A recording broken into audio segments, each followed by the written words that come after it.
Salam chers internautes ñu ngi leen di nuyu di leen ziar di leen bëggee bu baax a baax di leen namb di kontaan si yéen di am mbégte tey ñoo jàkkaarloo ak yéen ci seen beneen numéro ci seen émission bii di événement nag bii mooy numéro boo xamante ne dafa spécial. Pourquoi ñu ne spécial parce que benn sortie pédagogique la ñu organisé chaque année dañu daan dem ren tamit ñu war a dem fee ci dëkk boo xamante ne moom la ñu wooyee Ceytu képp bu ñu ko waxee Ceytu rek yéen ñëpp xam ngeen Ceytu mooy dëkk Cheikh Anta Diop di nekk benn nit ku mag ci Sénégal ci wàllum jàng ci wàllum loo xamante ne lépp loo xamante ne ci jàng la jëm rek moo nekk tuddee Cheikh Anta Diop rek ñëpp dañuy kontaan nañuy bég boo leen bëggee xam Cheikh Anta Diop def leen nànk rek tey dinañ leen ko indi fii ci événement ñu daal di dem Ceytu ñëwaat fii ci Dakar expliqué leen kam Cheikh Anta Diop.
très cher. yaa ngi en direct AMTV loo wax. waaw voilà ñooy nii di waajal dem ceeb. waaw. voilà dañuy xaar yeneen bus yi quoi. escorte yoon bi mooy gën a leer comme par rapport ak daaw. waaw. daaw daal dañoo sonnoon trop mais bon. ren voilà y a des choses. accéléré quoi. ñi ma gën a gis ñu bàyyi école léegi nii genre bi. borom ñenn. borom ñenn. waaw ñenn yoon bi. ana.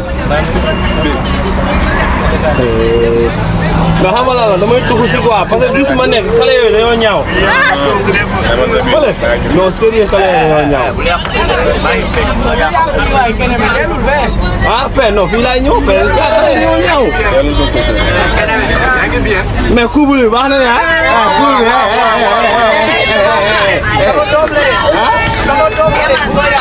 waaw mais yoo le.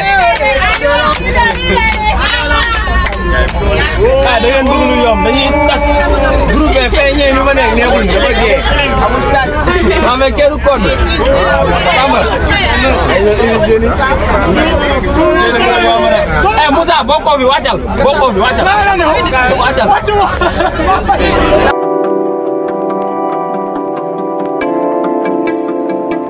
Il a contribué à redonner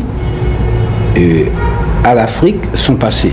Et en redonnant à l'Afrique son passé, il a redonné peut-être son passé à l'humanité. L'homme dont parle Aimé Césaire est Cheikh Anta Diop. L'historien, anthropologue et scientifique sénégalais est décédé 3 jours avant. Une vie consacrée à la réhabilitation de l'Afrique dans l'histoire.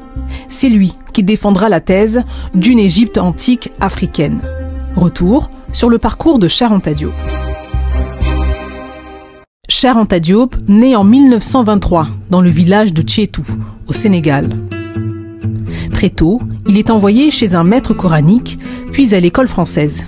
Le jeune Cheikh Anta est alors profondément marqué par la vision de l'Afrique qui y est enseignée. Il y a une certaine conception de l'histoire africaine qui vise à avilir un peu, à dévaloriser les Africains, qui fait partie intégrante du projet colonial. L'Afrique n'a pas d'histoire, les Africains n'ont finalement pas accompli grand-chose, ou en tout cas pas contribué au développement historique mondiaux, et c'est l'environnement dans lequel il baigne dès son enfance au Sénégal. On sait également que c'est des choses contre lesquelles il lutte très tôt.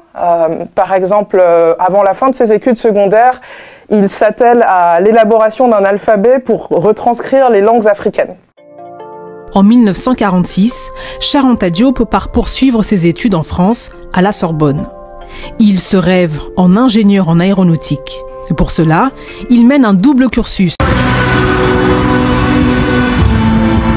ah mais Grand Ndione lan nga wax ci Kédougou Grand Ndione. Cheikh Anta for real, I'm telling you bro. waaw tey moom dañu kontaan sant yàlla.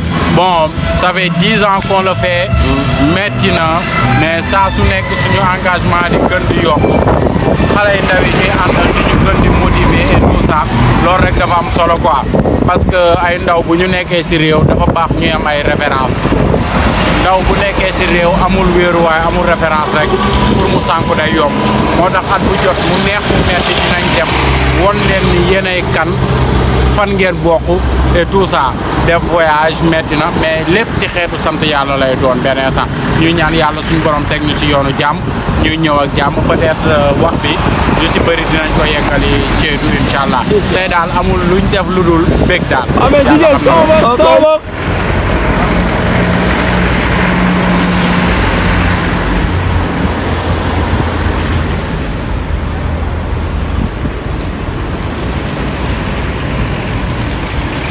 Choco ini chocolat noir.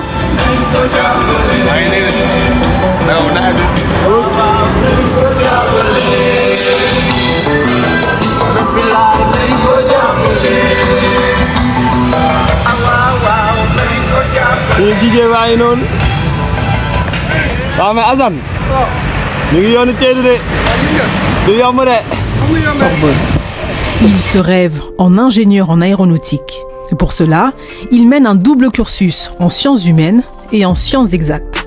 Diop suit les enseignements du philosophe Gaston Bachelard et de l'ethnologue Marcel Griaule. Il choisit de se spécialiser en chimie au Collège de France, sous la direction de Frédéric Joliot-Curie. À Paris, Diop fréquente les milieux intellectuels qui militent pour l'indépendance des pays africains. Les étudiants se retrouvent autour d'Alioune Diop, qui a ouvert au cœur de Paris la librairie Présence africaine. Parmi eux, Aimé Césaire ou encore Léopold Sédar Senghor. Cheikh Anta Diop rédige une thèse à la Sorbonne, mais à cause du caractère explosif de son contenu, aucun jury n'est formé. Diop y défend l'idée que la civilisation égyptienne était une civilisation profondément africaine. Ces thèses iconoclastes sont finalement publiées dans Nation Nègre et Culture en 1954. La sortie du livre fait l'effet d'une bombe dans le milieu universitaire.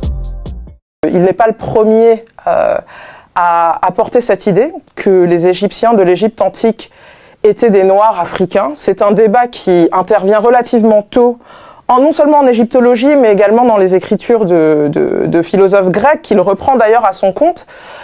Mais c'est le premier à essayer de faire une exploration systématique de cette idée pour véritablement replacer l'égyptologie au cœur des études africaines. Et ça dérange.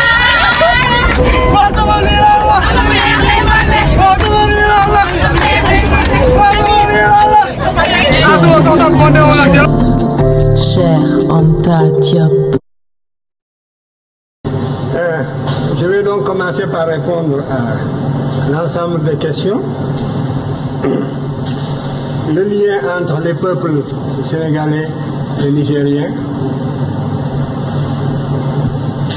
ils sont multiples. Et c'est une des justifications justement de cette recherche. En tout cas, si vous voulez, tant soit peu, connaître votre passé et renforcer le sentiment de cohésion nationale, vous serez bien amené un jour à nous relayer sur le terrain où nous nous situons aujourd'hui. C'est moi qui vous le dis. Je crois que le mal que l'occupant nous a fait n'est pas encore guéri. Voilà le fond du problème. L'aliénation culturelle finit par être partie intégrante de notre substance, de notre âme. Et quand on croit s'en être débarrassé, on ne l'a pas encore fait complètement.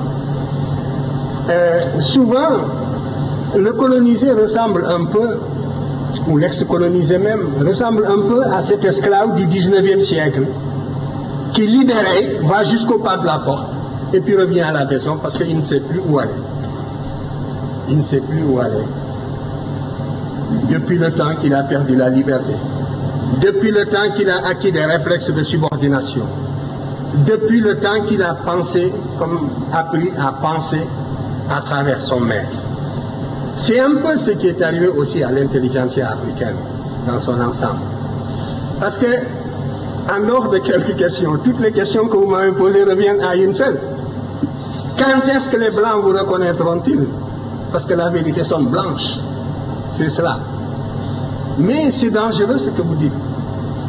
Parce que si réellement l'égalité intellectuelle est tangible, l'Afrique devrait, sur des thèmes controversés, être capable d'accéder à la vérité par sa propre investigation intellectuelle, se maintenir à cette vérité jusqu'à ce que l'humanité sache que l'Afrique ne sera plus frustrée, que les idéologues perdront leur temps parce qu'ils ont rencontré des intelligences égales qui peuvent leur tenir tête sur le plan de la recherche de la vérité. Mais vous êtes persuadés que pour qu'une vérité soit valable et objective, il faut qu'elle soit blanche. Mais ça, c'est un repli de notre âme qui doit disparaître. Et ce sont justement les Blancs qui vont nous y aider. Et c'est parce que je savais cela que lorsque l'UNESCO m'a demandé de participer à la rédaction de l'histoire générale de l'Afrique, ce volume, j'ai dit que je serais bien incapable de parler la vérité sous prétexte que nous allons écrire un ouvrage de portée internationale. Moi, j'ai les idées que j'ai toujours développées et contre lesquelles vous ne pouvez pas opposer des arguments scientifiques dignes de ce nom. Vous pouvez opposer une conspiration du silence, aussi longtemps que les jeunes générations africaines resteront aliénées, jusqu'à ce qu'elles se récupèrent, jusqu'à ce qu'elles acquièrent la connaissance directe, parce que c'est par la connaissance directe, par l'égyptologie, que vous dépasserez ce stade de frottement, n'est-ce pas, et de somnambulisme.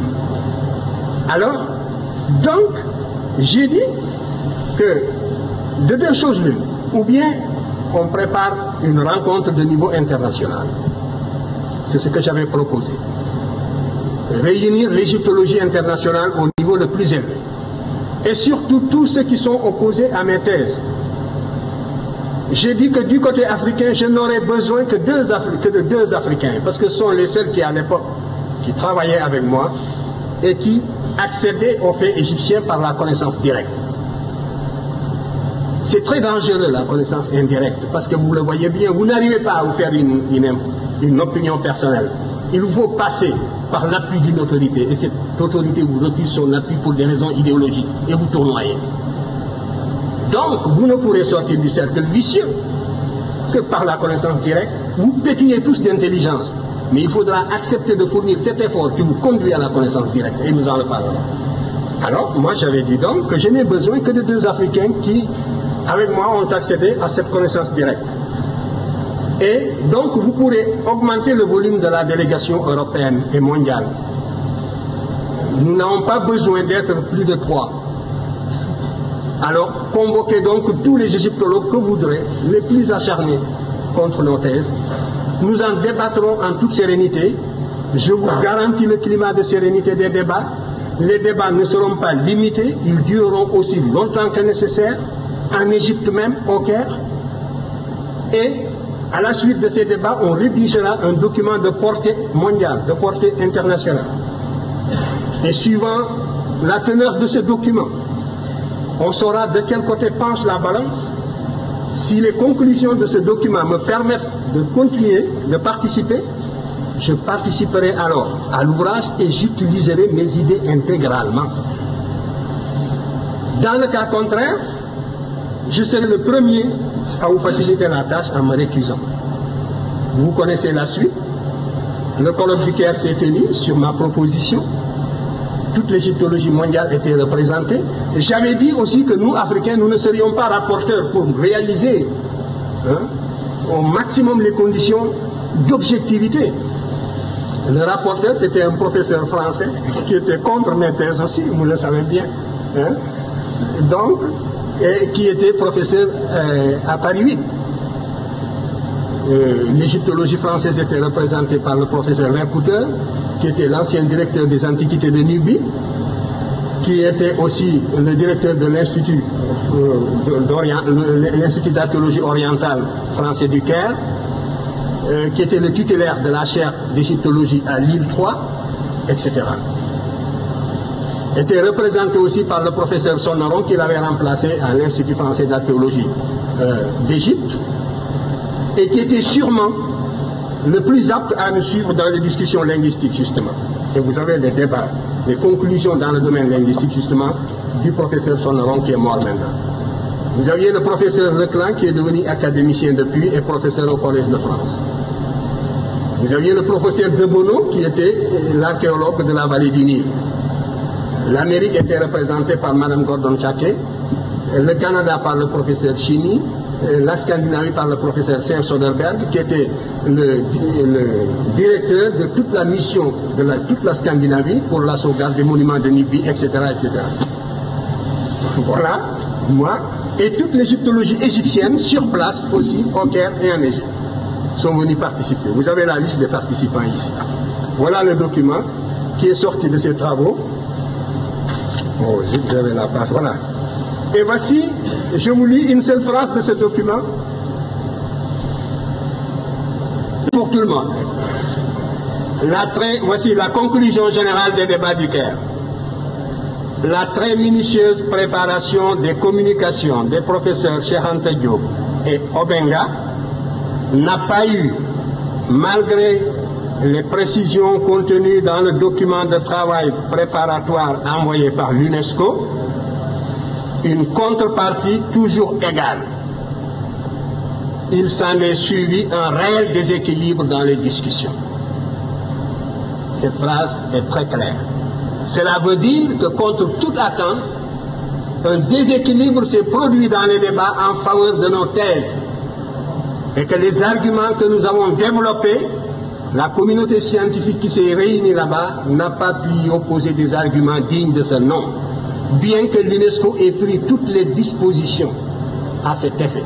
Parce que j'avais insisté aussi pour qu'on prie toutes les dispositions pour que les participants ne puissent pas venir en disant nous n'avons pas eu le temps de nous préparer, on ne savait pas à quoi on s'attendait, etc., etc. Et c'est la raison pour laquelle on insiste ici sur le fait, quand on dit malgré les précisions contenues dans le document de travail préparatoire envoyé par l'UNESCO, l'UNESCO avait demandé à chacun de fourbir ses armes, de faire tout ce qu'il fallait pour que cette discussion fût concluante. Et vous voyez, tout est de cette veine. Par conséquent, la vérité blanche que vous voulez, elle a sonné dans ce document. Mais vous ne lisez même pas, il faut prendre connaissance déjà de toute la littérature scientifique qui existe dans ce domaine. Nous avons provoqué une rencontre au niveau le plus élevé et les résultats sont palpables, les voilà. Ce que vous attendiez, vous l'avez sous les yeux, lisez-le demain. Mais même si on n'avait pas ceci, et c'est ça moi qui m'inquiète, parce qu'il vous aura fallu que nous ayons réduit à l'inconséquence des théoriciens idéologues européens, que eux-mêmes l'avouent dans une certaine mesure, comme dans ce document, pour que vous puissiez vous faire une opinion. Mais l'adversité est plus grave que ça. Il faut savoir que l'adversaire vous tue intellectuellement. Il vous tue moralement avant de vous tuer physiquement. Mais c'est de cette manière que l'on a supprimé des groupes entiers. On vous nie en tant qu'être moral.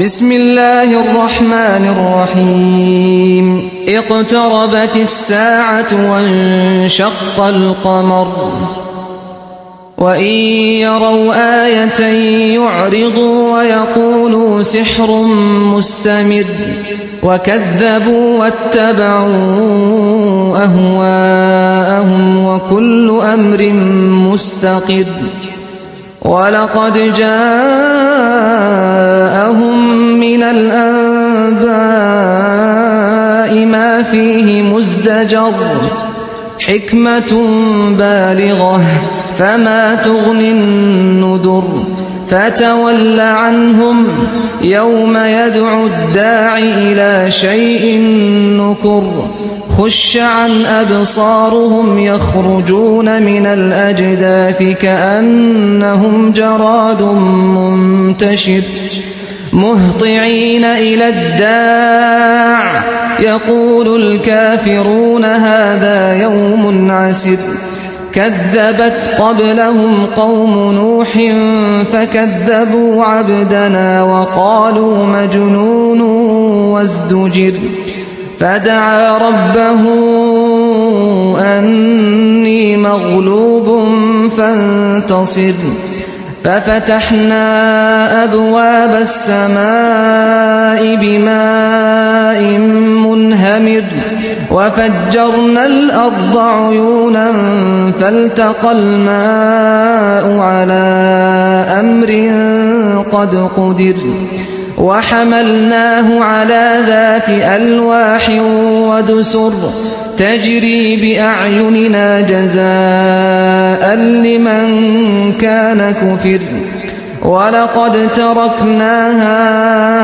آية فهل السلام عليكم سير انترنت AID TV ñu ngi leen di ziar bu baax a baax kontaan ci yéen di leen wax nag tey nag ñu ngi fii ki nga xamante ne moom mooy Dieytou ñu ne Dieytou nga xamante ne mooy nekk dëkk Cheikh Anta Diop bu ñu waxee Cheikh Anta Diop suñu xel day dem ci li nga xamante ne li mu defaral Afrique yi waaw Cheikh jox leen historien entrepreneur ko ba Smith kon donc sans plus tarder rek damay bàyyi ki nga xamante ne moom mooy sama xarit présenté wu après ma dugg pose question. Salaamaaleykum gars yi nga xamante ni ñoo safoo di bàyyi xel AMTV di nuyu également suñu mbokk suñu grand suñu xarit keneen di la nuyu di la jaajëfal ci émission bi wala boog ci interview bi voilà di santaat yàlla bu baax a baax donc di déglu di xool question yi ñu war a posé ak lan lañ ci war a tontu peut-être dinañu jëriñ dina jëriñ ñi nga xamante ni ñoo ñuy déglu dina jëriñ képp koo xamante ni jege nañu te bëgg na tamit wala boog li nga xamante ni mooy xam-xam soxal na ko quoi incha allah. waaw dégg ngeen kaddu yi rafet na lool léegi da sans plus tarder rek yow El Hadj léegi dañ lay laajte yoon bi nan ngeen dundee ci nan lañ dundee yoon bi. bon du ma ñëw directement sax ci yoon bi mais dama naan préparation bi mais préparatif ci boppam parce que dama naan balaa ngay togg da ngay ndugg te ndugg moo gën a jafe togg parce que ndugg su baaxul soo amul ay ingrédients da yaakaar naa sa ay togg sa togg du baax donc préparatif bi moo gënul metti donc yàlla dimbale nañu tey wala boog ren def nañ loo xamante ni peut-être mosu fee am mooy on a voulu inviter donc les autres établissements li ko mel ni lycée Limodac yu mel ni lycée Padois Buldeuse yu mel ni LPA Fadia mais également le lycée des Parcelles Assainies unité 14 bi nga xamante ni foofu lañ nekk voilà jombul woon parce qu'on avait choisi la date du 26. Mais cette date n'était pas à la portée de beaucoup d'entre nous, c'est-à-dire en tant qu'élèves.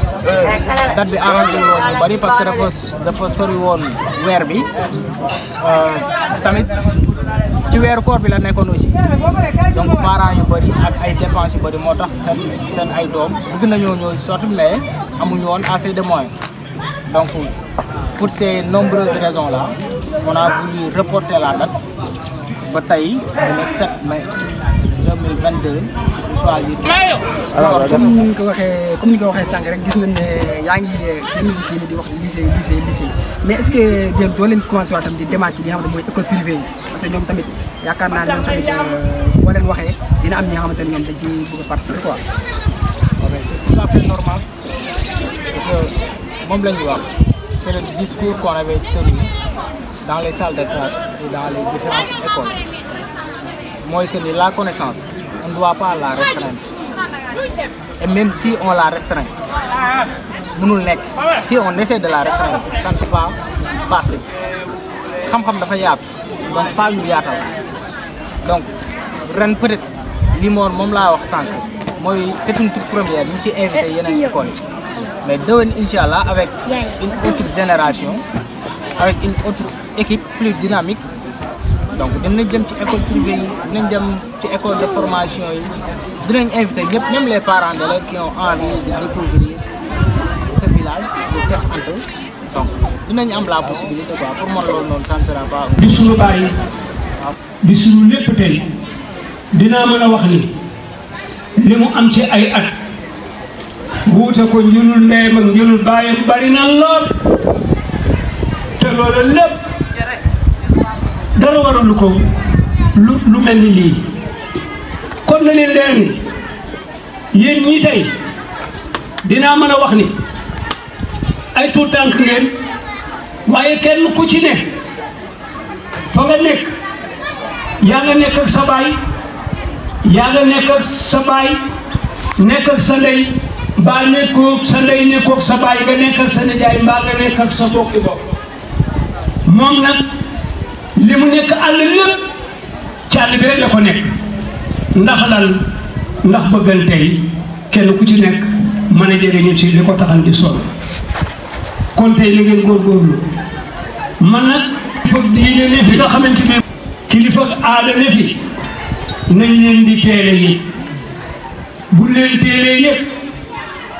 deelu leen teral suñu kéem kàttan ndax tey day ki doon sëñ As Mbàkke bu fekkee ne mu ngi doon dund tey gileem attan na leen koo reyoo waaye yàllaa weddi ki fi nekk di sëñ Ibra Mbàkke dafee néewul bu fi nekkoon tey lu man dina ko def kon ñoom ñaar ñooñu di kilifa yi diine yi te gën maa jegeñ Cheikh Anta wax dëgg yàlla buñ fi néewul man mi nekk kilifa aada gi yoon def na tey tiraanga war ma sama digganteeg yoon waaye bett ngeen ma bett boo xamante bii li war ci man lépp mënuma ko waaye bu ma leen teele na yéen sama kem kàttan bu ma mënul lu sëñ As doon def mënuma li sëñ Ibra doon def sama kem kàttan dinaa leen ko defal ah li nga xam ne mën naa leen ko defal sama kem kàttan def naa ko.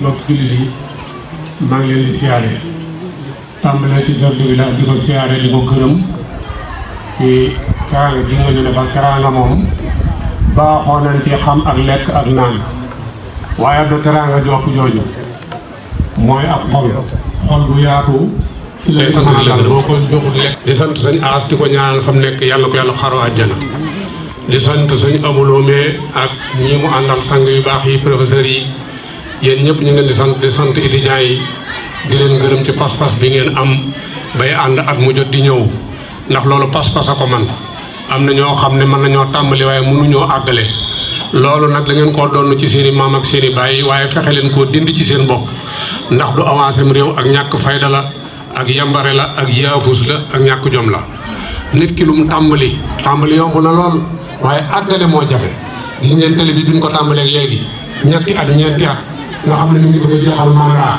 ab télé bëgg a jeexal mandat ci lu ma 50 kilomètres loolu du jom du wax loolu xam ngeen ne ay liggéeykat nekkuñu ci kon yéen ñi ko nii nag li ma leen ñàkk a wax rek am leen jom tëbb leen ñu roy 100% wax na leen ko ba tey mag ñi judd 60 jëm foofu ñu ci am jom bëriwul ñu ci bari seen kàttan ay wala yi ma koy wax dinaa leen ba tey mag jënd takkusaan la takkusaan jot na jënd laa ngi lang ku somm sopp sóobu mu sax léegi doo ko gis mag it jënd takkusaan la ku dee mu dee ku deewul mu dee mag day dee ay jamono naa koy wax fii ci kanam seen As nan ko fi ak 30 ans 40 ans gis nga moom wuyu ji ñu leen ñoo ci topp yéen a fi des seen mbooloo mi nag bu leen ko xeex yoon ngeen loo xam ne moom la sëriñ bëgg moom la politicien bëgg mooy mbooloo mais mbooloo mi il faut ngeen organiser ko bu leen xeebante ku fi yor xam-xam toppatoo leen ko bu leen ko saboté ni def Cheikh Anta ngeen bañ koo defante ku am xam-xam ngeen ca taftal ko saboté ko noonu lañ def Cheikh Anta mii mënatuñ koo am jeex na Cheikh Anta yi nag mi ngi ci seen biir président yaa ngi ci seen biir ministre yaa ngi ci seen biir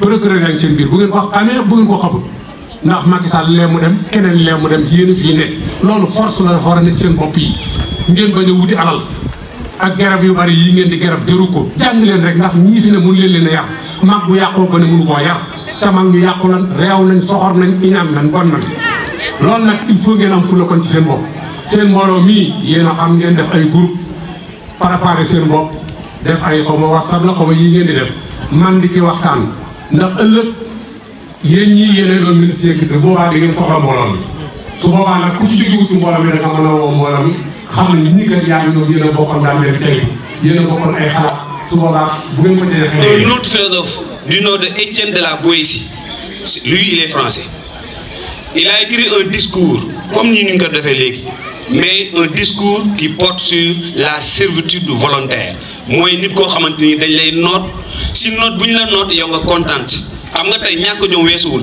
yow ñi noot la ba pare noot bu ñu la noot moom doon ñu def la jaam takk la bu mu jaam yow takk bu mu jaam bu ñu la def noonu yow nga kontaan si au lieu nga jëm see génn nga kontaan si ñu ne nag léegi nit ñi la leen di nootee mu ne les spectacles les farces les jeux les théâtres les médailles les tableaux et autres espèces étaient les anciens donc appâts de la servitude pour les anciens peuples tey jii nii loolu moo am tey lu ñu leen gëmloo si àdduna bi mooy lan Sénégal mooy topp les réseaux sociaux yi dee leen fo dee leen def musique dee leen def football dee leen def danse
Kolo